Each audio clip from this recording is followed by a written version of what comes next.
Leo Oh, is quiet as he drives, occasionally checking in the rearview mirror. Everyone else is pretty silent, too. Oh man, my mic really liked that one. Oh, it's probably the T sound. It's weird being in a car. It's weird being in a car with Carl and him just sitting there quietly, not staring at his phone or anything. It's like he doesn't know what to look at and is stuck pondering on his own thoughts for a change.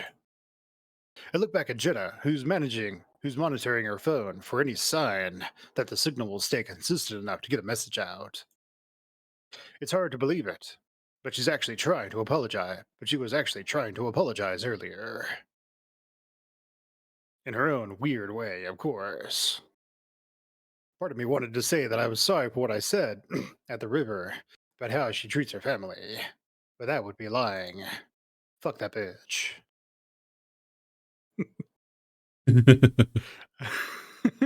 yeah, Flynn does not like Jen much.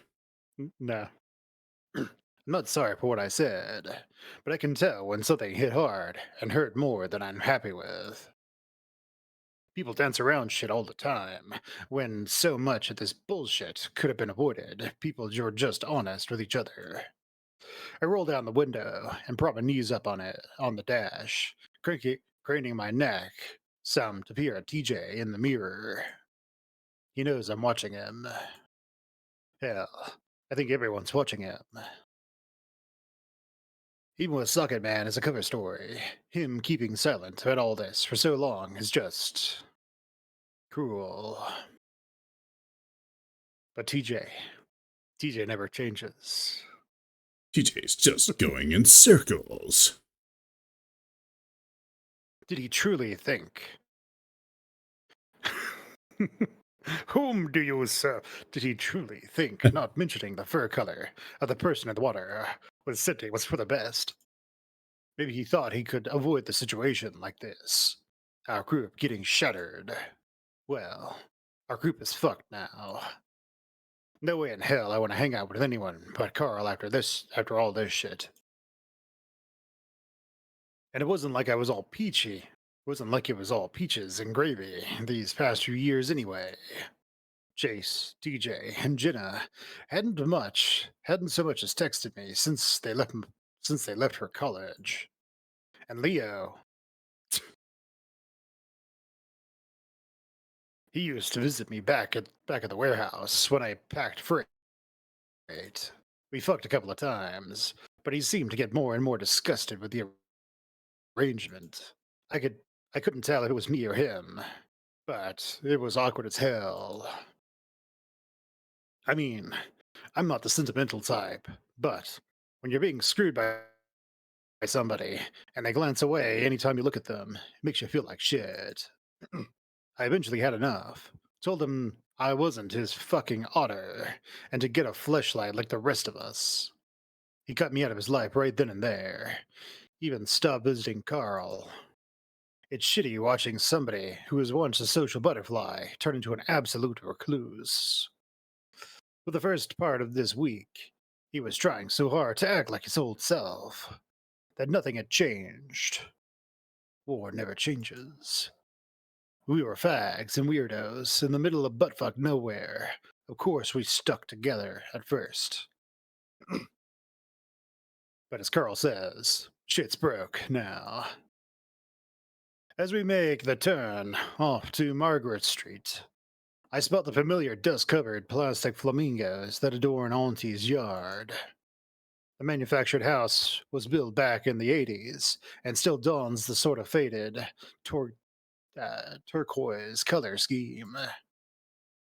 She added these pink diamond shaped bathroom tiles all around the roof's edge a couple of years ago, too. For Halloween and Christmas, she hangs up neon colored tube lights, and I swear you can see her house lit up from miles away. I'm not entirely sure what aesthetic she's going for. Carl called it vintage trailer trash once, and I guess that's fitting enough. Leo slows the van some as we approach. I don't see any lights on. No car in the driveway. She can't have packed. She can't. She can't have parked in the garage. Shit's still packed full of boxes of Uncle's stuff. Guys? The salamander pokes the glass of the window next to him, pointing at something across the street. Um, that's, Karen's place, right? An old bus driver? It looks like somebody. Oh, Daxton, your voice got deep, bro. Stop copying me. I think my balls dropped. It looks like somebody broke in. Is that recent? The colored glass of the front door is shattered. Pieces of Technicolor shards are split across the concrete porch. Yeah, very. As in, it wasn't like this when I stopped by this morning. People are taking advantage of emergency services being out. I hope she's okay. Her car's... That's not Leo. Her car's not here either. They broke her statue, too. The fuckers. The little sombrero Chihuahua man's silhouette she had next to the door is completely shattered. It smashed into 100 pieces. The wooden Benevidio? Benevindo? Bienvenido. Or bienvenido. The wooden Bienvenido sign that used to hang around his neck is split in half and laying in the dirt. Good, Jenna mumbles. I clutch my rifle a little tighter, trying to see if there's any movement going on inside the house, as I glare at Jenna, thinking thanks for saying good to my mom's house getting broken into and she potentially being murdered, Jenna. I No, like you even more already. Karen's someone else, not Flynn's aunt or anyone. That's right. Fuck Karen. About face. Not my mom, not my aunt. Fuck that bitch. Never liked that bus driver anyway.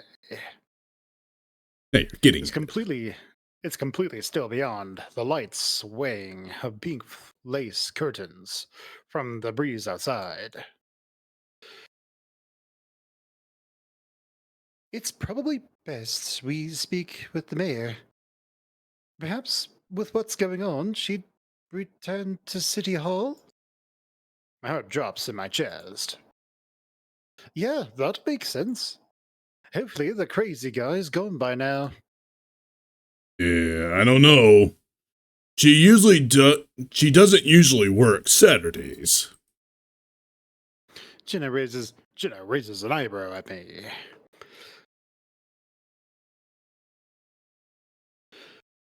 Well, this is quite a Saturday, Flynn. Leo sighs, putting the van into gear. City Hall it is. It's well into the night by the time we pull into the gravel parking lot. Sure enough, Auntie's teal hatchback Jeep is parked by the side of the building. Jackson squints at it, then points. Ad Astra bumper sticker. On the chrome bumper, there's a decal of what I guess is a silhouette of Captain Amicus and some sort of insect on his face. Its golden, spacey font reads, "These things are harmless, don't worry." Harmless. I didn't know your aunt was so cool. She's not. I grumble idly, my mind racing as I try to think of a distraction to keep everyone away outside. Everyone but Carl and I are already getting out of the van. The ram gives me a nervous look before nodding at me and speaking up. Dudes, wait a second. What? Kurt down. What, Leo? What, Carl? What? What? It's Echo, the Carl! Broadway show. What's Carl? What does your bitch ass want? With that silly looking suit and tie. Leo's tone is curt as he looks back at the ram, who's sluggishly pulling himself outside. I I feel like I'm gonna be sick. Now? It's all that freeze dried ice cream. It's so shitty. I can't handle it. Carl begins to make retching noises, and Jenna quickly covers her ears. Oh, God, Carl! Yeah, please just don't throw up in my van. Oh, yeah. Ugh.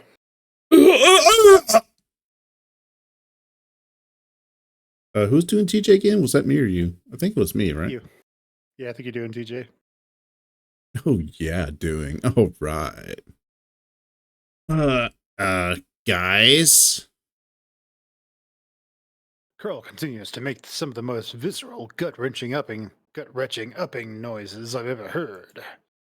They practically sound wet. Guys. I turn to see what TJ is trying to get our attention for. A whole bunch of cars are driving down the road in our direction, like a convoy. I recognize the one in front. It's Mark and his SUV. He works here at City Hall. They start to pull into the parking lot. A quick, it quickly filling up to the point where folks are starting to park on the road. What's going on? Here's my chance. That's Mark. Maybe he'll have some answers. I need to head inside real quick. I'll be right back. Jenna nods slightly. What? Watching what looks like a bunch of townsfolk get out of their cars in front of us. I pass the still hunched over Carl and give him a squeeze on the shoulder. Thanks. I feel like I'm actually gonna puke now after that.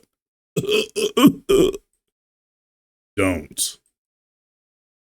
I head inside. It's quiet when I enter, though I can hear the subtle sounds of shuffling paper coming from down the hall.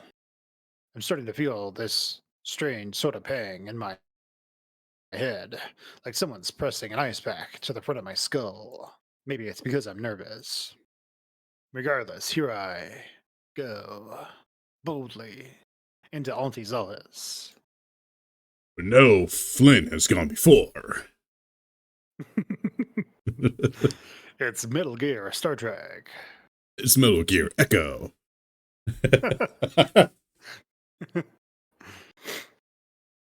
I walk lightly, peering around the corner into Auntie's office.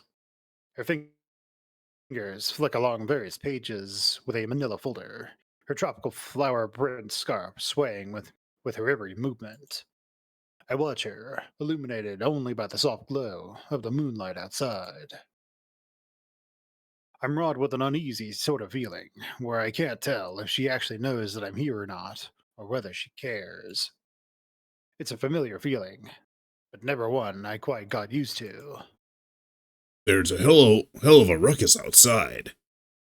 You looking for something? Anything of substance regarding this whole hysteria business? She speaks plainly. What? I'll tell you in a second. Is Mark here yet? She cranes her neck to peer out the tiny slitted window in the corner of her office, yet there's not much of a view other than the side of the sagebush. I saw him pulling up in his SUV outside with, like, a whole convoy of folk following him. This about Clint? She looks up, seeming to notice my repeater for the first time. Her brow furrows. You know, under any other circumstances, I'd give you a chewing out for bringing that inside. I didn't hear. He's been making a hell of a I did hear he's been making a hell of a scene around town, waving a gun around. Figured it was meth. Figured it was a meth binge until I saw Dale doing the same damn thing. Diner Dale? That fucking Otter is kind of a softy, ain't he? Yeah, don't think it's got to do with his painkiller addiction. I popped 4 of the pills he takes earlier, for the aches. It ain't the sort of thing to put you in a gunfighting mood. I nod, despite everything she's telling me. I can't really focus on it. I keep looking back towards the closed reading room behind me. Fuck. Might as well get it over with. I took a deep breath. Did you let Chase out? What? She seems confused with the sudden change of topic. Chase, Leo's lover boy? Former lover boy. He hasn't been pounding on the door to get out. Boy? What are you talking about? I haven't seen him since you brought him and the Hendricks boy to City Hall the other afternoon. I turn, moving out the hallway and unlocking the reading room door. I always thought it was weird that it had a lock facing the hall, though I think Auntie there mentioned there used to be a back exit through here. What the hell? Flynn, what did you do?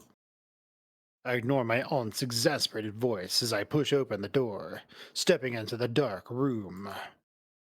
It's mustier than a skunk's ass in here with all the rain damage.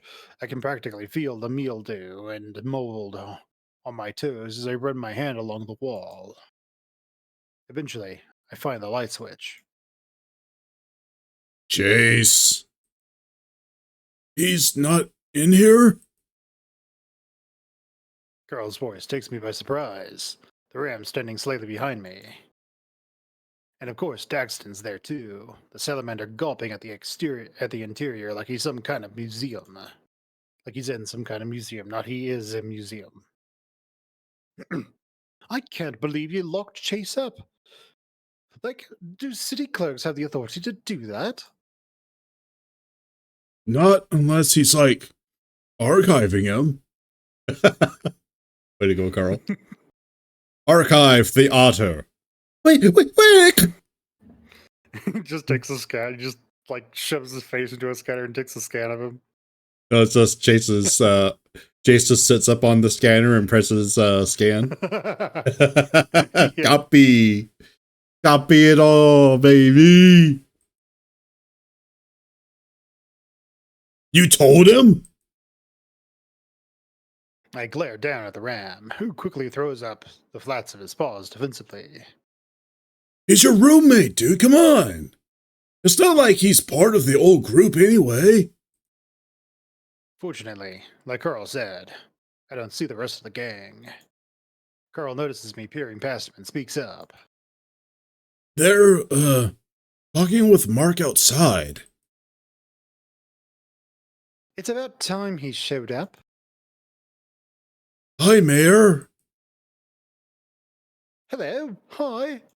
Hi. 2 of them wave awkwardly. Hi. Hi. Oh. My name's... Wait, what was the name of that? Okay, so Daxton is just like, Oh. hi. I forget what the name of that little that little creature is in Undertale. It just goes, Hoi! That's Axton. Mute something? It's the one that's all in pink, right? I don't think it's all in pink. It has like a little shop. It's literally got just like a little town of just them. Yeah, just them. I don't remember what it's called either. It's like, Jet. Auntie looks at the both of them with a sort of perplexed frown. Hello, y'all. She responds abruptly before looking back to me. Now, Flynn. Just give me a sec. He's got to still be in here. I see a stained blue V-neck shirt laying on the ground in the corner by the old bookshelves. Chase! Still, no response. I beat him in the back Then of I the noticed. head with the butt of my rifle. Get up, you idiot! Kapow! Then I shoot him. If I knock him out hard enough, he'll stand up. The beating will continue until morale improves. It's then that I notice there's something moving on his shirt. Little specks that seem to be gathering in the folds of fabric. Oh, fuck me! I hold out my arm. I hold out my arm across the doorway, pushing Carl and Daxton back. Dude, what? Auntie, did Mark set off those bug bombs after work on Monday like I asked?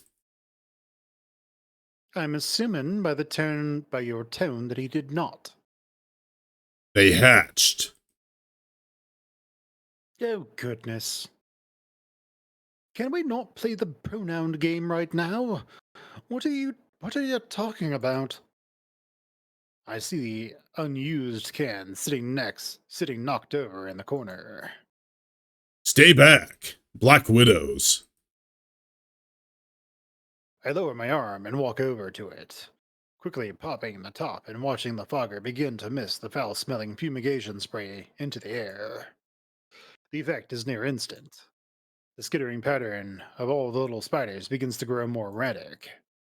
I watch as an adult one on Chase's shirt clambers on top with an increasingly still pile of little spiders. It just sits there, writhing. I can feel something on my foot, too, but my scales are too thick for it to be any threat to me. I hear Carl mutter behind me. I take back what I said.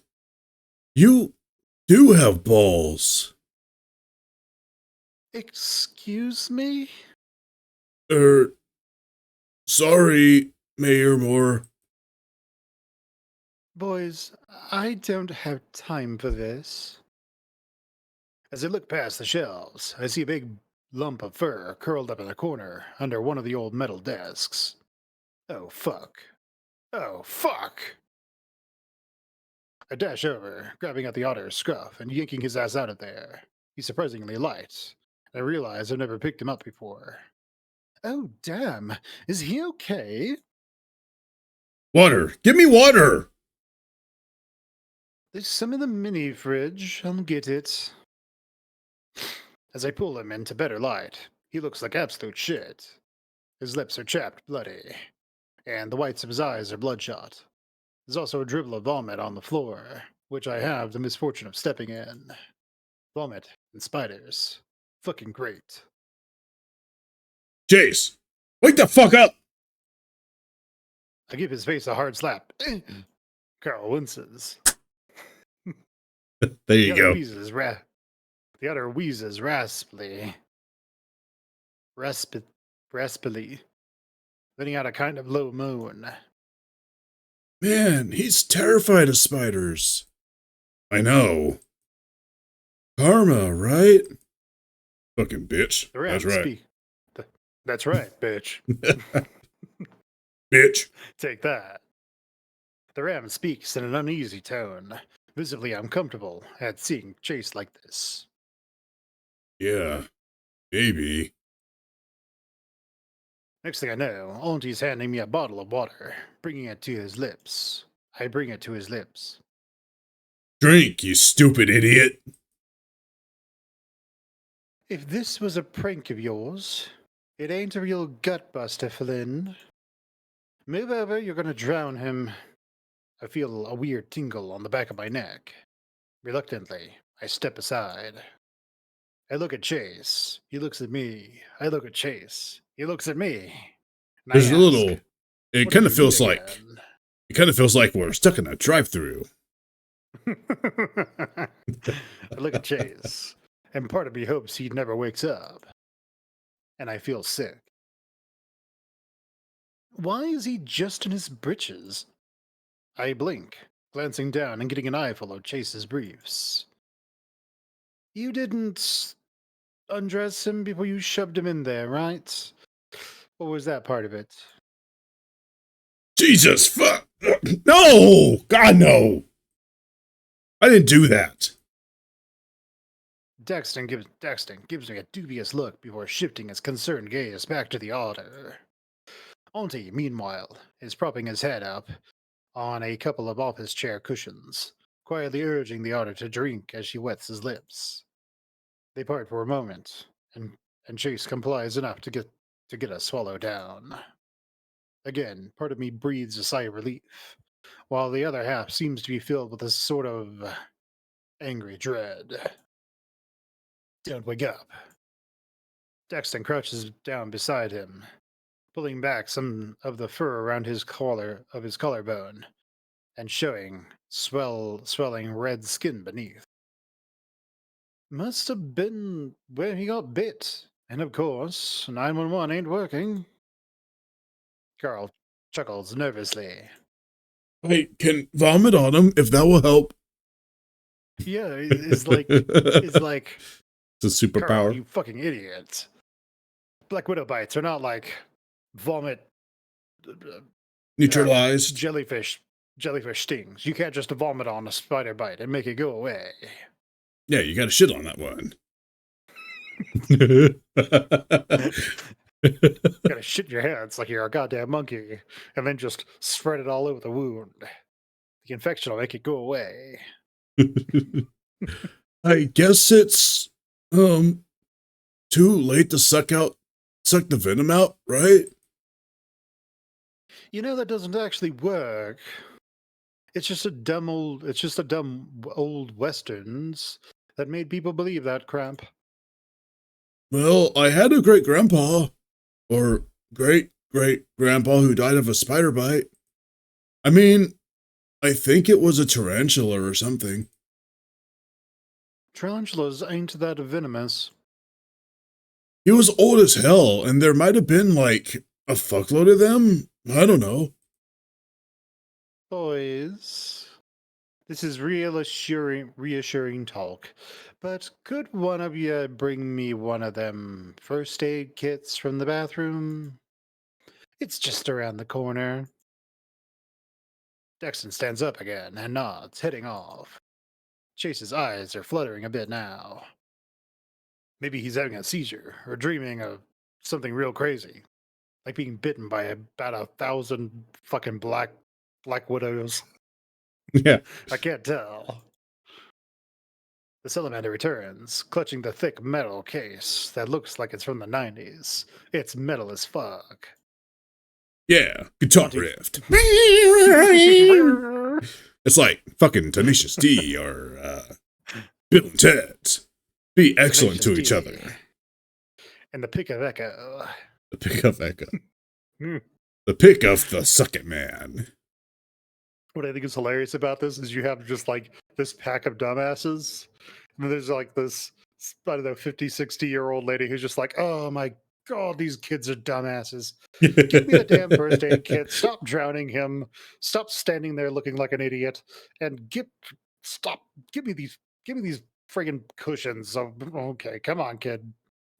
Yeah. My nephew, my grandson is not going to be charged with murder because of his stupid ass. Probably just false imprisonment and prison time. Probably, yeah. Dumbass. She's Red from that 70s show. Flynn, you Flynn. dumbass. We both did it at the same time. Flynn, you're a dumbass. Auntie takes it, opening it up and grabbing what she needs like she's done this 100 times before. She applies the cold water to a piece of cloth and presses it against the spot near Chase's neck where the bite is. Once it's damp, she takes the old tube of antibiotic cream and squeezes out about a quarter of the contents onto the bite spot, then lathers it in. Chase winces, letting out a quiet cry. Stop! His voice is high pitched and kind of pathetic, like a child's. Stop! Oh, don't whine, you. Oh, don't whine. You're a big boy. I'd be whining if I was in his position. It's kind of fitting, like Carl said. Ain't it, though? He looks to me as if trying to gauge my expression. I'm managing to keep pretty stone-faced, despite everything. If he did what you said he did, I can't tell the weird distance. I can tell the weird distance Carl and I are keeping from him. Despite his sorry state, it's unnerving. The salamander. Just a couple of hours ago, it was all figured. It was all figured we were old friends and such. Chase begins to sit up, and it's like my heart is It's like my heart lurches. I get that feeling in my skull again. The brain freeze. No. No. Only Carl seems to notice as I clutch my temple, the ram giving me a nervous, concerned look. Finally, Chase looks to me. Flynn? Again, with a childlike voice. It's like he's taunting me. I suck my lips. What the fuck am I supposed to say? I want to slap him again. I want the fucking truth. But he looks fucking pathetic. Everything's stiff. No kidding. You rolled up in you rolled in a darn black widow nest, kid. More interesting things to add to your little movie you're making of our fair town. Auntie sighs. She's just laughing about it.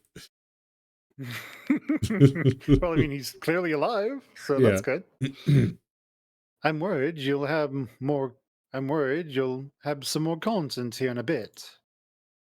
What? What's. Ow! He seethes through his teeth as he clutches at his neck. What's going on? Reminds me of TJ, like he's about to start crying at them at a moment's notice or something. I haven't seen him like this in a long time. Carl's gaze shifts to the floor.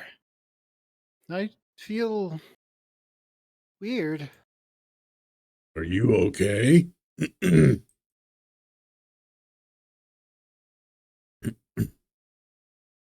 I seem to have forgotten my line. Are you okay? Everything hurts, but it feels different. It feels like it isn't a dream. It's not? I looked at Auntie.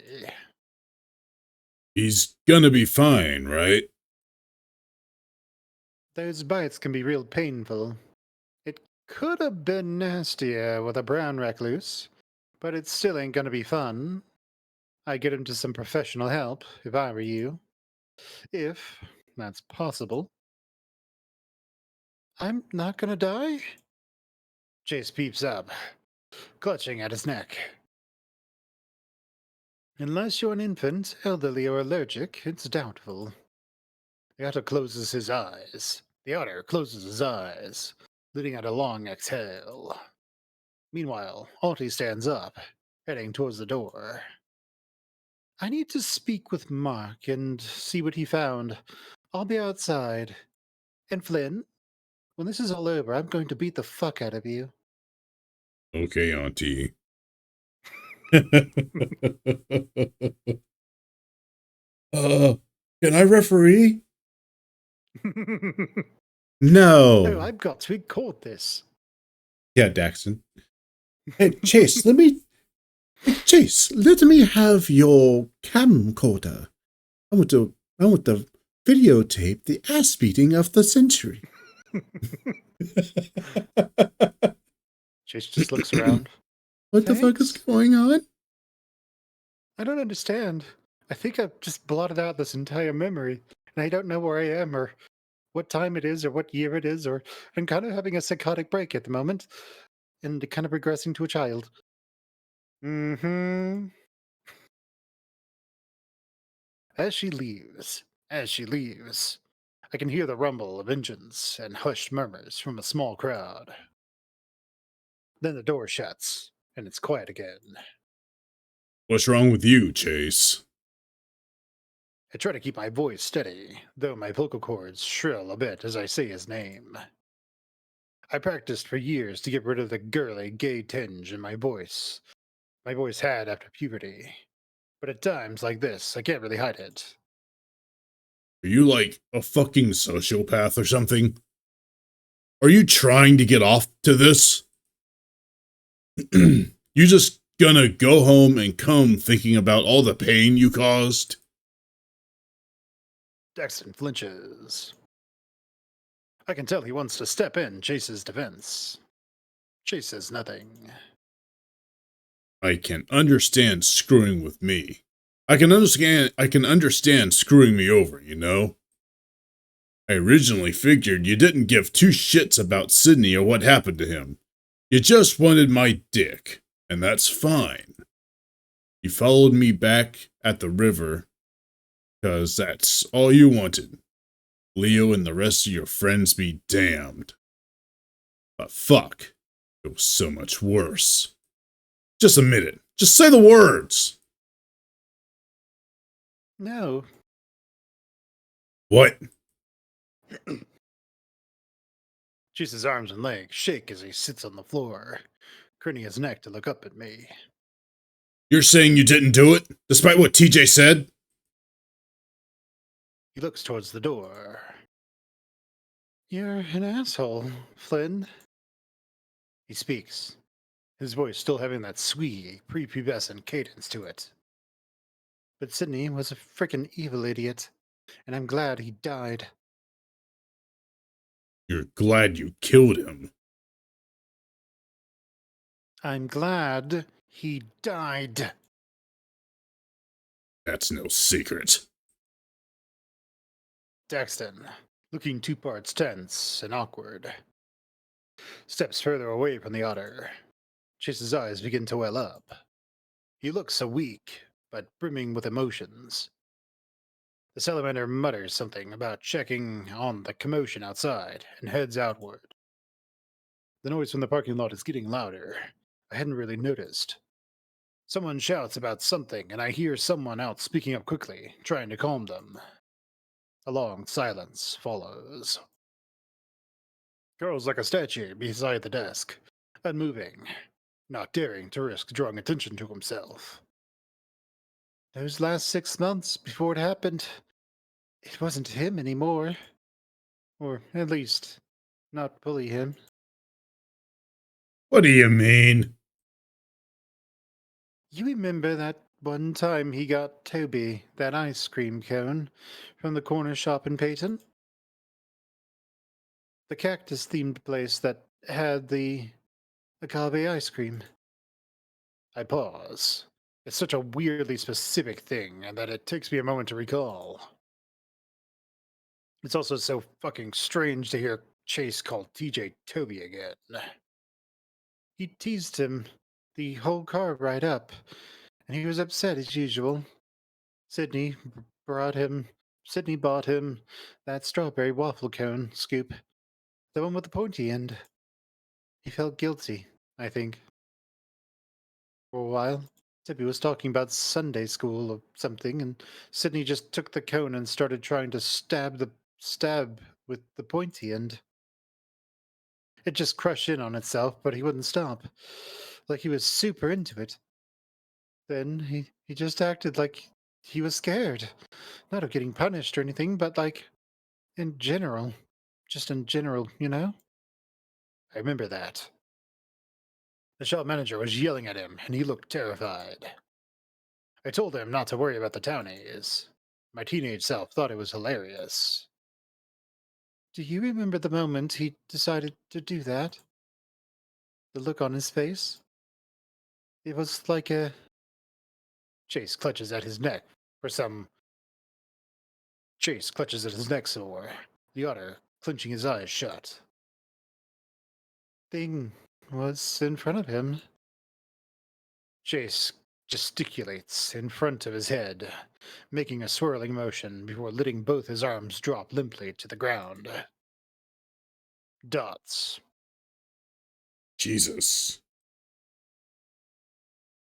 It's like I just woke up from a really long, really bad dream. I haven't been myself in so friggin' long. Out of the corner of my vision, I can see Carl looking at me. That same shit that was happening to Sydney after? What happened? Happened to you? But fuck, I didn't see you do any of that shit until this week. I don't know. I had bad dreams at first. Sometimes I'd see stuff in the dreams in the real world. I kind of just numbed myself to it. And Leo, he helped keep my mind off of things, I guess. He looks over at Carl. Then we went to college, and it wasn't so bad. I stopped taking my medications, and things felt a little better, I guess. Not great. I was still all hollow, but at least I wasn't seeing the demented crap at the end of my bed anymore. Jace takes a drink from his water bottle, cringing at the pain from each gulp. I don't know what to say.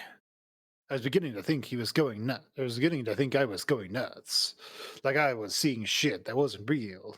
But hearing him talk about it out loud, just like Sydney, that weird look he'd had before looking upset or scared, doing some real heinous shit. And Chase was doing it while ordering fucking brunch. I'm sorry. Something's wrong with me. Or was. Yeah, I don't know. I guess, we can add that to the checklist of things to ask your aunt about. Chase begins to stand up groggily. What? The front door is pushed open. Jenna standing in the doorway. Guys, you should get out here. She spots Chase steadying himself against the desk, her eyes widening, her ears flicking back momentarily. Oh, Chase, you're here. And where are your clothes? There's spiders in them. Carl mutters. Dots. I mean, That's, dots. that's. Dots, dots, dots. Okay, just get out here. Jenna heads back out. Chase pushes himself off the desk, beginning to walk forward like a zombie from one of those old VHS films we used to watch. Whoa, man. Don't you have like some spare touristy shirts and stuff around here somewhere? Do you seriously think Echo gets enough tourists to justify merchandise? I just need to get back to the motel. Clinic first. The otter, the otter stumbles a bit, and though with some hesitation, Carl and I take him by each shoulder and help him out the door. I make sure to grab my rifle, though. You still didn't answer my question. She says nothing.